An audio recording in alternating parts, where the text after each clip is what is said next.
أعمالنا من يهده الله فلا مضل له ومن يضلله فلا هادي له وأشهد أن لا إله إلا الله وحده لا شريك له وأشهد أن محمدا عبده ورسوله أما بعد فإن خير الحديث كتاب الله وخير الهدي هدي محمد صلى الله عليه وسلم وشر الأمور محدثاتها وكل محدثة بدعة وكل بدعة ضلالة وكل ضلالة في النار فأعوذ بالله السميع العليم من الشيطان الرجيم بسم الله الرحمن الرحيم يا أيها الذين آمنوا اتقوا الله حق تقاته ولا تموتن إلا وأنتم مسلمون يا أيها الناس اتقوا ربكم الذي خلقكم من نفس واحدة وخلق منها زوجها وبث منهما رجالا كثيرا ونساء واتقوا الله الذي تساءلون به والأرحام إن الله كان عليكم رقيبا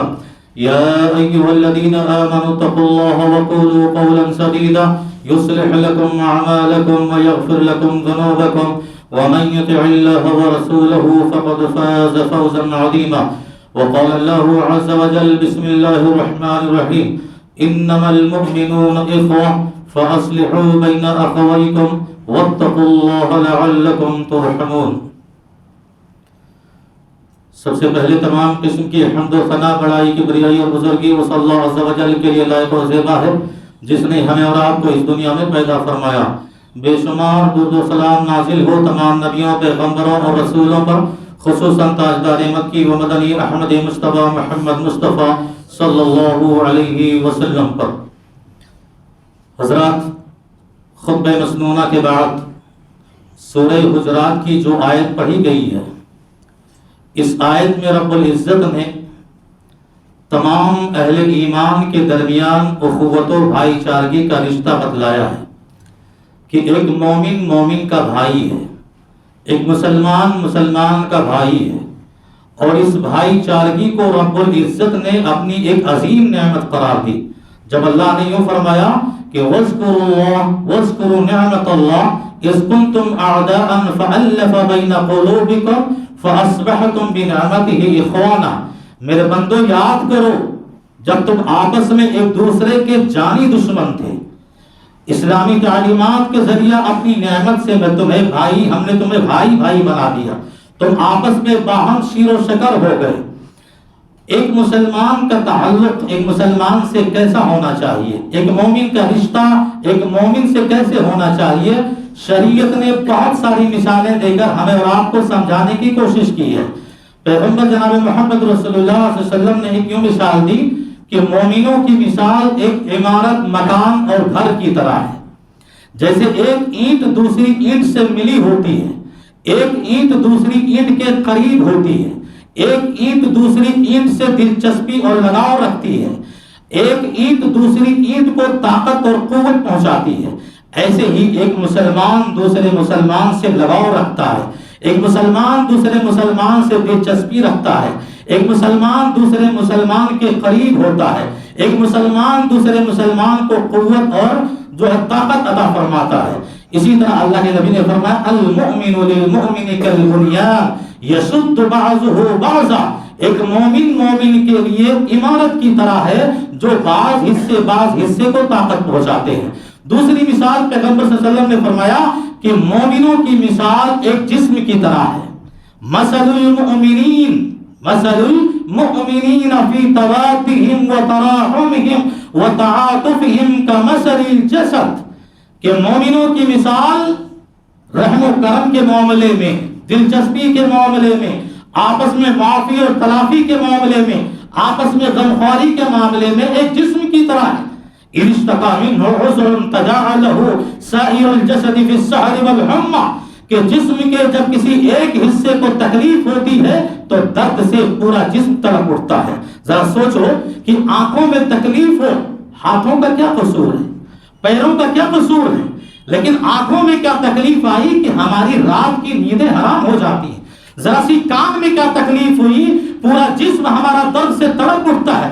ایسے ہی ایک مسلمان اگر کہیں تکلیف میں ہو تو دوسرا مسلمان مارے درد سے تڑپ اٹھتا ہے، مارے درد سے اس کو ہوش چڑھ اٹھتی ہے۔ یہ ایک مثال ہے جو ایک جسم کی طرح ہے یہ مسلمان آپس میں۔ ایک تیسری مثال پیغمبر صلی اللہ علیہ وسلم نے فرمائی کہ المؤمن مرآت المؤمن، کہ مومن کا آئینہ ہے۔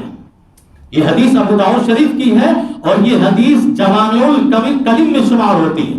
رب العزت نے پیغمبر صلی اللہ علیہ وسلم کو وہ صلاحیت دی تھی، وہ قابلیت دی تھی کہ آپ جب کوئی بات بولتے تو بات بڑی مختصر ہوتی، لیکن معنی اور مطالب اور مفاہیم کے اعتبار سے پڑھنے والے کو، لکھنے والے کو، سننے والے کو، سمجھنے والے کو ایک سمندر محسوس ہوتا، علم کا ایک سمندر محسوس ہوتا۔ اور یہ حدیث اسی جوامع الکلم میں سے ہے اور یہی آج میرے خطبے کا موضوع ہے۔ جب اللہ کے نبی نے فرمایا کہ ایک مومن کا آئینہ ہے، دیکھو آئینہ ہمیشہ صاف اور شفاف ہوتا ہے، اس لیے ایک مومن کو چاہیے کہ ایک مومن کے لیے اپنے دل کو ہمیشہ پاک، صاف اور شفاف رکھے، بغض سے، حسد سے، کینہ سے، کپٹ سے، جلن سے، عداوت سے، دشمنی سے، نفرت سے، ان تمام چیزوں سے ایک مومن کے لیے ایک مومن کا دل پاک اور صاف ہونا چاہیے۔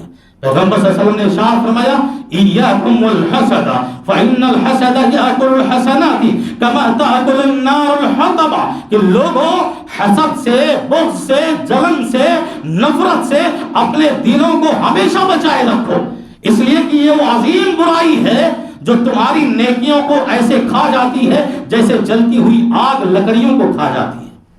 دوسری جگہ پیغمبر صلی اللہ علیہ وسلم نے ارشاد فرمایا وَلَا تَبَاغَضُوا وَلَا تَحَاسَدُوا وَلَا تَدَابَرُوا وَلَا تَجَاسَسُوا وَكُونُوا عِبَادَ اللَّهِ إِخْوَانًا، کہ اے لوگوں آپس میں ایک دوسرے کے لیے بغض نہ رکھو، آپس میں ایک دوسرے کے لیے حسد نہ رکھو، آپس میں ایک دوسرے کے لیے نفرتیں نہ رکھو، آپس میں ایک دوسرے کی برائیوں کے پیچھے پیچھے نہ پڑو۔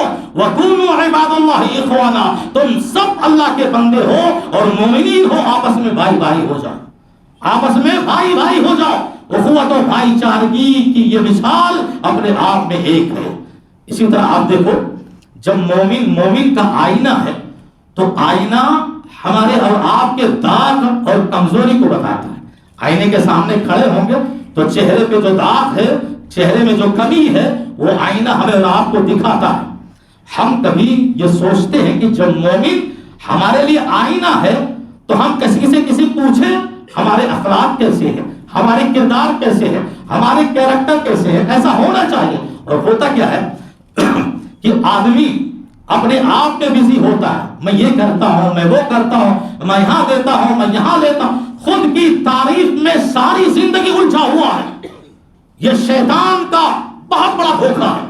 آدمی اپنے نفس کو لے کر اپنے آپ کی بڑائی میں لگا ہوا ہے۔ اللہ نے فرمایا فَلَا تُزَكُّوا أَنفُسَكُمْ هُوَ أَعْلَمُ بِمَنِ اتَّقَىٰ، اپنے آپ کی بڑائی نہ کرو، اپنے آپ میں اپنی خود پسندی نہ لاؤ، اپنے آپ میں اپنی عظمتیں لوگوں کے سامنے نہ بیان کرو۔ اللہ جانتا ہے، وہ عالم بمن اتقى، وہ اللہ جانتا ہے کہ تم میں کون زیادہ متقی اور پرہیزگار ہے۔ ہونا تو یہ چاہیے تھا کہ ہمارا کوئی خیر خواہ دوست ہو، ہمارا کوئی خیر خواہ ساتھی ہو، ہمارا کوئی خیر خواہ پڑوسی ہو، ذرا اس سے ملے، اس سے پیچھے پوچھے، اس سے سوال کریں۔ وہ آئینہ ہے، وہ آئینہ ہے ایک مومن کے لیے۔ ذرا اس سے پوچھو کہ جب آئینہ ہمارے داغ بتاتا ہے، میرے بھائی تو ہمیں بتا میرے اخلاق کیسے ہیں، میرے کردار کیسے ہیں، میرے کیریکٹر کیسے ہیں، میرے معاملات کیسے ہیں، میرے تعلقات کیسے ہیں، میرا لین دین کیسا ہے، میرا بول بچن کیسا ہے، میری عبادت کیسی ہے۔ یہ ہمیں جائزہ اپنے دوسرے بھائیوں سے لینا چاہیے، وہ گواہی دے گا۔ آپ جانتے ہیں پیغمبر جناب محمد رسول اللہ صلی اللہ علیہ وسلم کی وہ عظیم ہستی کہ آپ نے ایک بار یوں فرمایا حل بلغت رسالت ربی، میرے صحابہ کی جماعت یہ بتاؤ کہ کیا میں نے اللہ کے پیغام کو پوری امانت داری کے ساتھ تم تک نہیں پہنچا دیا، پہنچایا کہ نہیں پہنچایا؟ دیکھو پیغمبر ہے۔ صحابہ نے کہا قالوا نشہد اور ادیت وبلغت ونصحت یا رسول اللہ، اے اللہ کے رسول آپ نے اللہ کے پیغام اور فرامین کو پوری امانت داری کے ساتھ ہم تک پہنچا دیا ہے۔ پیغمبر نے کیا کیا؟ اپنی انگلی آسمانوں کی جانب اٹھائی اور کہا اللہم اشہد اللہم اشہد اللہم اشہد، اے اللہ تو گواہ ہو جا، یہ صحابہ کی جماعت نے میری پوری امانتداری کی گواہی دے دی ہے، ثبوت دے دیا ہے، اے اللہ تو بھی گواہ ہو جا۔ یہ ہوتا ہے کہ مومن کے لیے آئینہ۔ ہم کبھی پوچھتے نہیں اور خود کی بڑائی میں ساری زندگی لگے رہتے ہیں، یہ اپنے آپ میں بہت بڑی عظیم مثال ہے۔ اسی طرح دیکھو آئینہ، آئینے کی ایک مثال نبی نے فرمائی کہ آئینہ جتنی کمزوری آپ میں ہے، جتنا داغ آپ کے چہرے پر ہے اور جتنی خوبی ہے، جو حسن ہے، جو جمال ہے، وہ آئینہ صرف اتنا ہی بتاتا ہے۔ آپ چہرہ آئینے کے سامنے کر لیجئے، جو داغ جتنا بڑا ہے آئینہ وہ داغ اتنا ہی بڑا بتائے گا، جو خوبصورتی آپ کے چہرے پر ہے آئینہ اتنی ہی خوبصورتی بتلائے گا۔ یہ اشارہ اس بات کی طرف ہے کہ جب ایک مومن کے لیے آئینہ ہے تو پھر ایسا کیوں ہوتا ہے کہ ہمارا ایک بھائی جب اپنے کسی بھائی کی کوئی کمیاں بتلاتا ہے، کوئی غلطیاں بتلاتا ہے تو رائی کا پہاڑ بنا دیتا ہے، مرچ مسالے لگا کر ایسی ایسی باتیں کہہ دیتا ہے جو ہمارے اس بھائی میں نہیں ہوتا، اور وجہ کیا ہوتی ہے کہ اس کے خلاف ہم اس کو بھڑکائیں، اس کے اندر دشمنی پیدا کریں، اس کے خلاف اس کو بغاوت پہ اتاریں اور نہ جانے کیا کیا رائی کا پہاڑ بنا کے پیش کرتا۔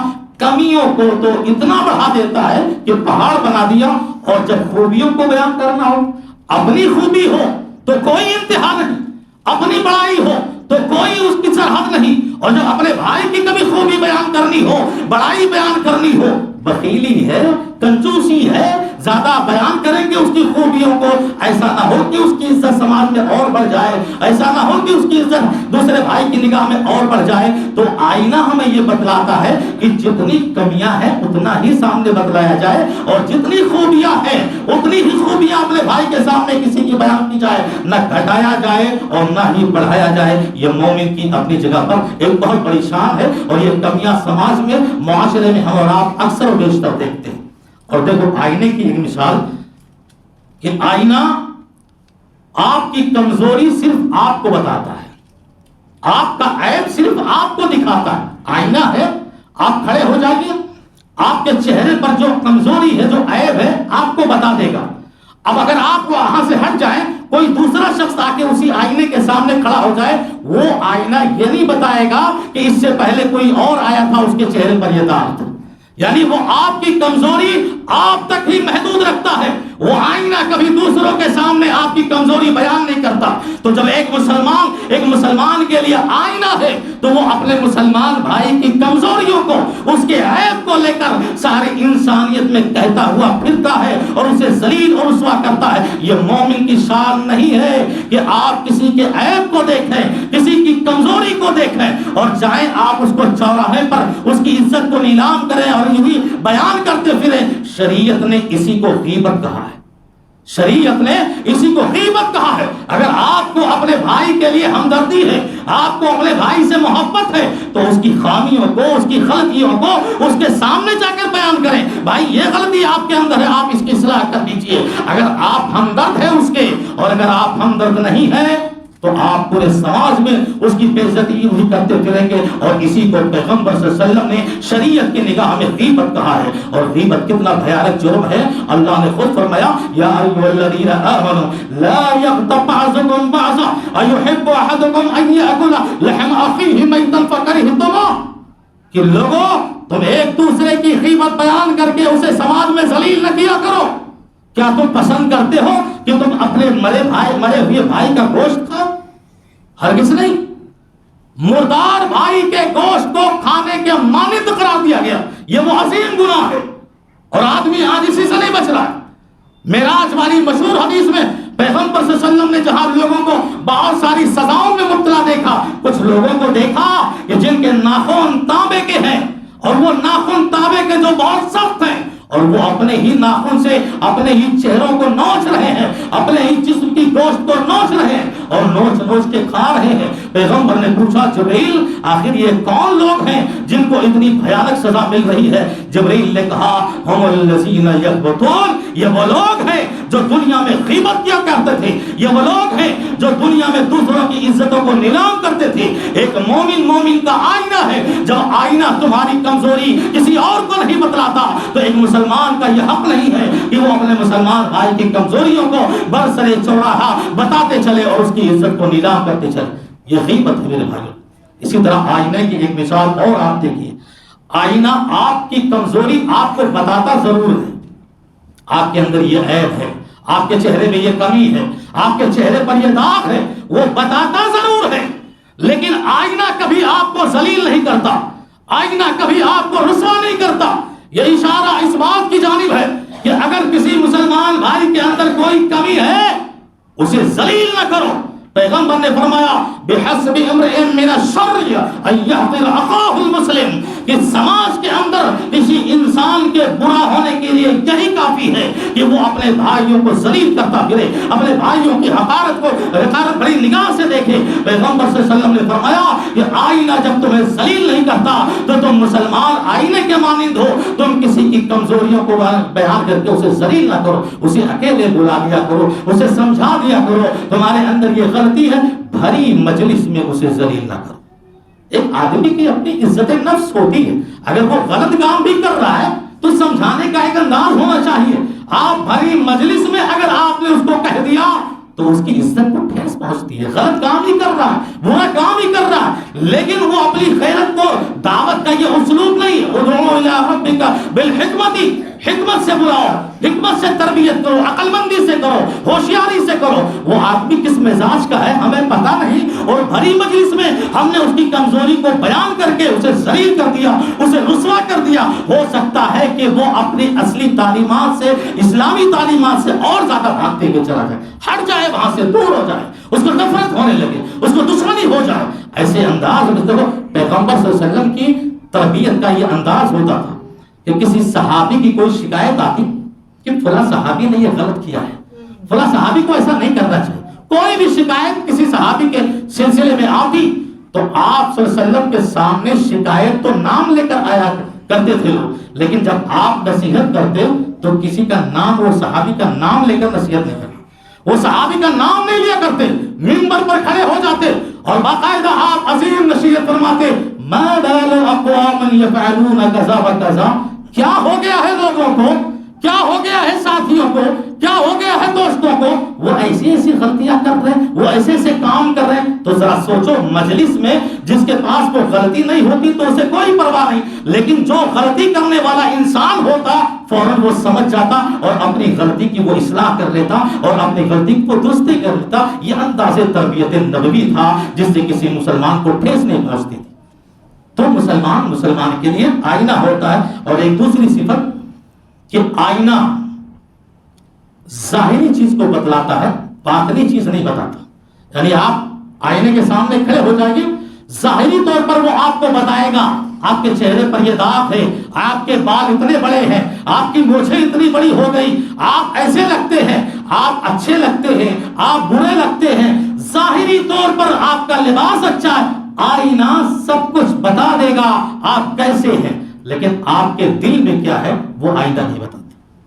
آپ دل میں کیا سوچ رہے ہیں، آپ دل میں کون سی بات لیے ہوئے ہیں، وہ آئینہ آپ کو نہیں بتاتا۔ ایسے ہی مسلمانوں کو چاہیے، جب مسلمانوں کے لیے آئینہ ہے تو مسلمانوں کو چاہیے کہ جب وہ کسی سے معاملہ کرے تو اس کے ظاہری چیزوں کو دیکھ کر معاملہ کرے۔ ظاہر میں آپ سے وہ باتیں اچھی کرتا ہے، آپ اس سے باتیں اچھی کیجیے، آپ سے وہ خوش ہے آپ اس سے خوش رہیے، آپ سے وہ ادب سے ملتا ہے آپ ادب سے ملیے۔ وہ پیچھے کیسا ہو، دل میں کیسا ہو، وہ ہمیں نہیں پتا۔ دل میں جھانکنے کی اجازت شریعت نے بالکل نہیں دی ہے۔ جو ظاہری اعمال ہیں، جو ظاہری چیزیں ہیں، جو دکھنے والی ہیں، ہمیں اسی چیز کا لحاظ کر کے اپنے بھائیوں سے معاملہ کرنا ہے۔ آج کیا ہوتا ہے، دیکھو کوئی آدمی نماز پڑھ رہا ہے تو ہمارا ایک عام سی بات ہے، تو دوسرا کیا بولتا ہے، ایکٹنگ کر رہا ہے۔ عجیب سی بات ہے، کوئی دعا مانگ رہا ہے، دراصل دعا بیچارہ لمبی کر، وہ ایکٹنگ کر رہا ہے، ایکٹنگ کر رہا ہے، اداکاری کر رہا ہے، ریاکاری کر رہا ہے، دکھاوا کر۔ میں آپ سے یہ پوچھنا چاہتا ہوں کہ ریاکاری اس کے دل میں ہے، سامنے تو ہے نہیں، سامنے وہ نماز پڑھ رہا ہے، سامنے وہ دعا کر رہا ہے، پھر آپ اس کے دل میں جھانک کر دیکھیں کیا کہ وہ ریاکاری کے لیے پڑھ رہا ہے یا دکھاوے کے لیے پڑھ رہا ہے یا ایکٹنگ کر، آپ کو کیسے پتا؟ تو ظاہری چیز پر فیصلہ ہمیں اور آپ کو کرنا ہے، باطنی چیز پر فیصلہ کرنے کی شریعت نے ہمیں اور آپ کو اجازت نہیں دی ہے میرے بھائیوں دوست۔ ہاں یہ اور بات ہے کہ کوئی شخص ہے جو نماز بھی پڑھ رہا ہے، دعا بھی کر رہا ہے، پر سماج اور معاشرے میں دیکھو بات بولتا ہے تو جھوٹ بولتا ہے، معاملات کرتا ہے تو دھوکہ دیتا ہے، کسی سے باتیں کرتا ہے بے ایمانی کی باتیں کرتا ہے، کسی سے باتیں کرتا ہے گالیاں دیتا ہے، ہمیشہ جب دیکھو جب اس کے اندر وعدے کرتا ہے، وعدہ خلافی کرتا ہے، وعدہ کرتا ہے، بدعہدی کرتا ہے، یہ ساری برائیاں اگر آپ معاشرے میں اس شخص کے اندر ظاہری چوٹ پر دیکھ رہے ہیں تو ظاہر سی بات ہے شریعت نے اجازت دی ہے کہ اس کے اسی ظاہری عادت کو سامنے رکھ کر اس کے ساتھ معاملہ کرو، اس کے ساتھ معاملہ کرو، لیکن ہم باطنی چیز کا فیصلہ نہیں کر سکتے۔ ایک مومن کا آئینہ ہوتا ہے اور آئینہ ظاہری چیز کو بتلاتا ہے، اندر کیا ہے یہ کوئی نہیں جانتا، دل میں کیا سوچ رہا ہے یہ کوئی نہیں جانتا۔ حضرت اسامہ ابن زید رضی اللہ تعالیٰ عنہ جنگ کے ایک میدان میں ایک ایسے کافر کو مارنے دوڑے جس کافر نے مسلمانوں کو بہت ستایا تھا، مسلمانوں پر بہت ظلم کیا تھا، اس کافر کو مارنے دوڑے اور مارنے ہی دوڑے کہ اس نے کلمہ پڑھ دیا، لا الہ الا اللہ پڑھ دیا۔ اسامہ ابن زید نے پھر بھی اسے قتل کر دیا۔ مدینے میں جب پیغمبر صلی اللہ علیہ وسلم کے سامنے اس واقعے کو بیان کیا گیا تو پیغمبر نے کیا فرمایا؟ حل شققت قلبہ، اسامہ تم نے چیر کر اس کا دل دیکھ لیے ہوتے، اس کا سینہ پھاڑ کر اس کا دل دیکھ لیے ہوتے، اقتلته بعد ان قال لا الہ الا اللہ، اقتلته بعد ان قال لا الہ الا اللہ، تم نے اس شخص کو قتل کر دیا جس نے کلمہ پڑھ لیا، لا الہ الا اللہ پڑھ لیا۔ اسامہ بن زید کے کہتے ہیں اللہ کے نبی مارے ڈر سے تو وہ پڑھا تھا نا، میری تلوار کے ڈر سے پڑھا تھا نا وہ۔ تو پیغمبر نے فرمایا ہاں اس کے ظاہری چیز کو تم دیکھ رہے ہو پر باطنی چیز کا فیصلہ تم کیسے کر سکتے ہو؟ کیسے تمہیں معلوم ہوا کہ اس نے دل سے پڑھا ہے یا زبان سے پڑھا ہے؟ ہو سکتا ہے دل سے پڑھا ہو۔ اور سوچو اسامہ، غور کر لو، یاد کر لو، بروز محشر قیامت کے روز اگر یہی کلمہ تم سے اپنا حق مانگنے آئے گا تو کیا جواب دو گے؟ کیا جواب دو گے؟ اسامہ ابن زید کہتے ہیں رضی اللہ تعالیٰ عنہ کہ پیغمبر کی یہ بات سن کر میں نے اتنا افسوس کیا کہ اے کاش میں آج مسلمان ہوا ہوتا اور یہ واقعہ میرے ساتھ نہیں ہوتا۔ تو ظاہری طور پر فیصلے کرنا ہمیں اور آپ کو حق ہے، لیکن دل کے اندر انسان کے کیا ہے، باطنی طور پر فیصلہ کیا جائے یہ ہمیں اور آپ کو ہماری شریعت اجازت نہیں دیتی ہے۔ اسی طرح آپ دیکھو ہمیں ہمارا کوئی بھائی ہماری کمزوری بتاتا ہے کہ بھائی فلاں کمزوری آپ کے اندر ہے، فلاں عیب آپ کے اندر ہے، فلاں غلطی آپ کے اندر ہے، فلاں خطا آپ کے اندر ہے۔ دیکھو ہماری کیا عادت ہے کہ ہم بڑا اٹھتے ہیں، ارے میری غلطی بتانے آیا، میری خطا بتانے آیا، مجھ پہ اعتراض کرنے آیا، حالانکہ یہ سچ ہوتا ہے کہ وہ غلطی اس کے اندر ہے۔ اگر وہ غلطی اس کے اندر ہے تو اسے کوشش کرنی چاہیے کہ وہ اس غلطی کو دور کرے، اس کی اصلاح کرے، بجائے اس کے کہ وہ سامنے والے کے بھڑک جائے، سامنے والے سے لڑنے لگے، اپنی عزت نفس کے لیے وہ جو ہے ناقص سمجھے، ادھورا سمجھے کہ مجھ کو کوئی آگ ٹوکے، مجھ کو کوئی آئے روکے، تو یہ اس کے لیے نقصان دہ ہے۔ ذرا بتاؤ آئینے میں جب داغ دیکھتے ہو اپنے چہرے پر تو کیا آئینہ کھول دیتا؟ مسلمان کے لیے آئینہ ہے، آئینہ جب تمہارے چہرے کا داغ بتاتا ہے تو کون بے وقوف شخص ہے جو آئینہ توڑے گا؟ آئینہ توڑے گا تو وہ پاگل کہلائے گا، وہ بے وقوف کہلائے گا۔ آئینہ جب داغ بتلا دیا ہم اس داغ کی اصلاح کر کے اس آئینے کا شکریہ ادا کرتے ہیں اور اس آئینے کے سامنے آ کے دوبارہ کھڑے ہو کر اپنے چہرے کی اصلاح کرتے ہیں۔ تو آئینہ ہمارے بھائی نے ہماری کمزوری بتلائی، اس کا احسان مانو، اس کا شکریہ ادا کرو کہ تمہیں وہ غلطی سے روک رہا ہے، تمہیں وہ تمہاری کمزوریوں سے دور کرنا چاہتا ہے۔ اور آپ ہیں، ہم ہیں کہ ہم اس سے لڑنے پہ اتارو ہو جاتے ہیں، اس سے بغاوت پہ اتارو ہو جاتے ہیں، ہماری غلطی اور تو ہمیں کیسے ٹوکنے آ گیا۔ حضرت عمر بن خطاب رضی اللہ تعالی عنہ کون ہے؟ یہ معلوم ہے؟ امیر المسلمین ہے، خلیفۃ المسلمین ہے۔ کون ہے یہ جن کے بارے میں پیغمبر جیسی ہستی نے کہا تھا کہ نبوت کا سلسلہ اگر جاری ہوتا میرے بعد عمر بن خطاب رضی اللہ تعالیٰ عنہ نبی بنا کر بھیجے گئے ہوتے. ذرا سوچو، عمر کی ہستی ایک اپنی جگہ پر، عمر کی شخصیت اپنی جگہ پر، امت کا ہر ایک فرد عمر کے سلسلے میں اچھی طرح جانتا ہے. ان کی کیا عادت تھی معلوم؟ وہ کہا کرتے تھے، وہ فرماتے تھے کہ رحم اللہ عبدہ، اللہ اس بندے پر رحم کرے، اللہ اس بندے پر رحم کرے جو میرے عیبوں کو میری خدمت میں بطور ہدیہ پیش کرتا ہے، میری خدمت میں میری کمزوریوں کو، میرے عیبوں کو بطور ہدیہ پیش کرتا ہے. اللہ اس پر رحم کرے. سوچو، امیر المومنین اس شخص کے لیے رحمت کی دعا کر رہے ہیں جو ان کی کمزوریوں اور عیبوں کو لا کر سامنے بتلائے کہ عمر تمہارے اندر یہ کمی ہے، تمہارے اندر یہ عیب ہے. اگر کوئی ہمارا بھائی ہمارے عیبوں کو بتلائے، ہماری کمزوریوں کو بتلائے، تو یقیناً ہمیں اس کے حق میں باقاعدہ دعا کرنی چاہیے کہ اللہ رب العزت تجھ پر رحم فرمائے، تو نے میری کمزوریوں کو بتلا کر اصلاح کرنے کی مجھے جو ہے موقع عطا کیا، اور مجھے صحیح ہو جانے کا اور درست ہو جانے کا موقع عطا کیا. تو آپ جانتے ہیں کہ آئینہ کوئی پھوڑتا نہیں ہے بلکہ آئینے کا شکریہ ادا کرتا ہے. تو یہ مومن کی مثال ایک آئینے کی طرح ہے. اسی طرح دیکھیں، آئینہ جو ہوتا ہے نا، ساری زندگی ہمارا خیر چاہتا ہے، ہمارے ساتھ بھلائی چاہتا ہے. وہی بتاتا ہے ہم کیسے ہیں، وہی بتاتا ہے ہم کتنے خوبصورت ہیں، وہی بتاتا ہے ہم کتنے بدصورت ہیں، وہی بتاتا ہے ہمارا لباس کیسا ہے، ہمارے جوتے کیسے ہیں، ہمارا جسم کیسا ہے. آئینہ ساری زندگی ہمارے حق میں خیر کا معاملہ کرتا ہے. یہی مثال ایک مومن کی ہے. ایک مومن کو اپنے مومن کے لیے ہمیشہ خیر اور بھلائی کے راستے اختیار کرنا چاہیے، ہمیشہ اس کے حق میں خیر کی سوچ رکھنی چاہیے.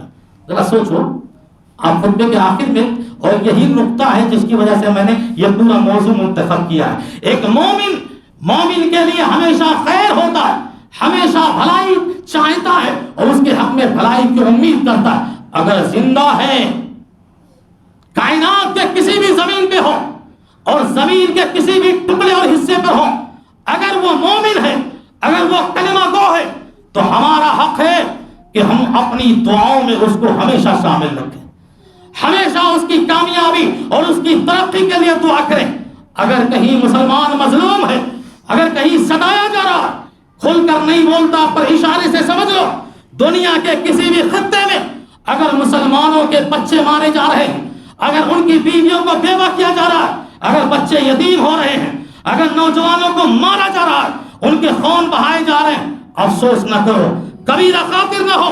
ہماری شریعت نے ہمیں وہ ہتھیار دیا ہے کہ زندگی کے جس بھی لمحے میں ہو، کمزور ہو، بیمار ہو، لاغر ہو، کسی بھی طرح سے تم اپنے بھائی کی مدد نہیں کر سکتے، لیکن تمہارے پاس وہ ہتھیار ہے کہ جہاں بھی رہو، جس حال میں بھی رہو، ان کی مدد کے لیے تمہارا راستہ اور تمہارا دروازہ اللہ نے کھول کے رکھا ہے، اور وہ الدعا ہے. الدعاء سلاح المومن.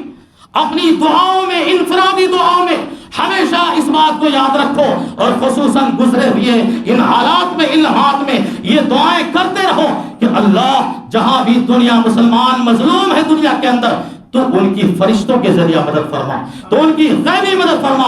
آمین. تو ان کے بچوں کی حفاظت فرما. آمین. تو ان کی عورتوں کی حفاظت فرما، تو ان کے سرزمین کی حفاظت فرما، تو ان کے خون کی حفاظت فرما. اے اللہ تو آج بھی امداد کے لیے اتنا قادر ہے کہ اگر بندہ آواز لگائے تو اس کی آواز کو سنتا ہے. اے اللہ ظالموں کو نیست و نابود کر دے. اے اللہ ظالموں کو کی نسلوں کو برباد کر دے. اے اللہ ظالموں کی سازشوں کو ناکام کر دے. اے اللہ ان کے مکر کو جو ہے برباد کر دے. اے اللہ تو اپنا مکر چلا.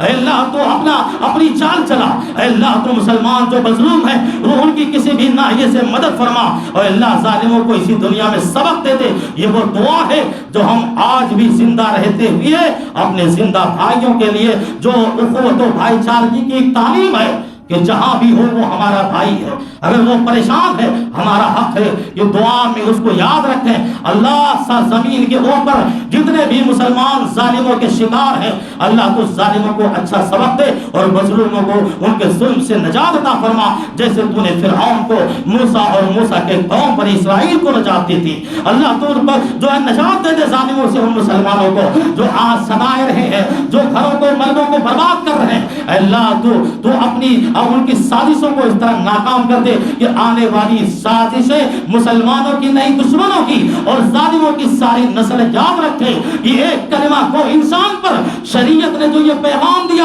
عام انسانیت کے جانوں کا احترام، آج مسلمانوں کی جانوں کا احترام نہیں رہا، تیرے کلمہ کو اور پڑھنے والے کلمہ مسلمانوں کا احترام نہیں رہا، یہ اپنے آپ میں بہت بڑی بات ہے۔ اللہ تو ان کی مدد فرما دے مولا، اللہ کسی بھی اعتبار سے ان کو سکون اور راحت عطا فرما دے مولا، یہ زندہ لوگوں کے لیے ہے۔ اور ہماری شریعت، ہمارا دین کتنا پیارا ہے۔ آخری 2 منٹ کہ جب ہم مٹی دے کر قبر سے واپس آتے ہیں، سوچو مٹی دے کر قبر سے واپس آتے ہیں، پیغمبر صلی اللہ علیہ وسلم نے فرمایا اس مردے کے حق میں جو تم سب سے قیمتی ہدیہ دے سکتے ہو وہ دعائے مغفرت ہے۔ کھڑے ہو جاؤ، استغفروا لاخیکم، اپنے بھائی کے لیے دعائے مغفرت کرو۔ ذرا سوچو، زندوں پر یہ دعائیں سکھائی گئی اور مرنے کے بعد قبرستان پر ہمیں اور آپ کو یہ دعائیں سکھلائی گئی، اور مرنے کے بعد جب دنیا کے لوگ رخصت ہو گئے ہوں ہمارے آباء و اجداد، تو پیغمبر صلی اللہ علیہ وسلم پر نازل کرتا قرآن ہمیں سکھاتا ہے ربنا ولاخواننا الذین سبقونا بالایمان، اللہ ہمارے وہ بھائی جو ہم سے پہلے رخصت ہو گئے تو ان کی بھی دعائیں، ان کی بھی مغفرت کر دے، ان کے بھی گناہوں کو بخش دے اور ان کی بھی غلطیوں کو معاف کر دے۔ یہ وہ دعا ایسی ہتھیار ہے۔ مسلمانوں، جمعہ کے دن اتنے بھرے مجمع میں شامل ہوتے ہو، کبھی سوچا آپ نے 5 وقتہ نمازوں کی دعاؤں میں اگر آدمی الگ الگ اپنے بھائیوں کے لیے چاہے زندہ ہو یا مردہ اگر دعاؤں میں یاد رکھے، رب العزت کی قسم ہماری دعائیں کبھی رائے گاہ نہیں جائیں گی، ہماری دعائیں خراب نہیں جائیں گی، پر شرط یہ ہے کہ اپنے آپ کو رب سے لگائے رکھو، اپنے رب سے رشتہ جوڑے رکھو، اپنے رب کی عبادت اور بندگی کیا کرو۔ اور اللہ رب العزت سے دعا ہے کہ الہ العالمین جب ایک مومن کے لیے آئینہ ہے تو دوبارہ وہی نصیحت ہے کہ ایک مومن کے لیے آئینہ ہے تو آپس میں ایسے مل کر رہے جیسے ایک عمارت کی اینٹیں مل کر رہتی ہیں، ایسے مل کر رہے جیسے جسم کے سارے اعضاء ایک ساتھ مل کر رہتے ہیں۔ مسلمانوں کی یہی حمایت ہے رب العزت کی جانب سے۔ اگر یہ محبت، یہ الفت اور یہ چاہت اور یہ شفقت آپس میں باقی رہی اور برائیوں سے ہم اور آپسی خرافات سے بچتے رہے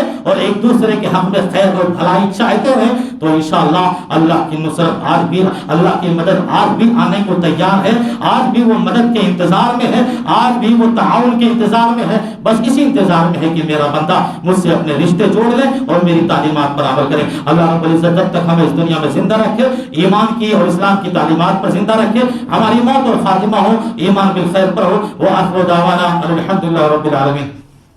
حضرات، خطبے کے آخر میں ایک ضروری اعلان یہ ہے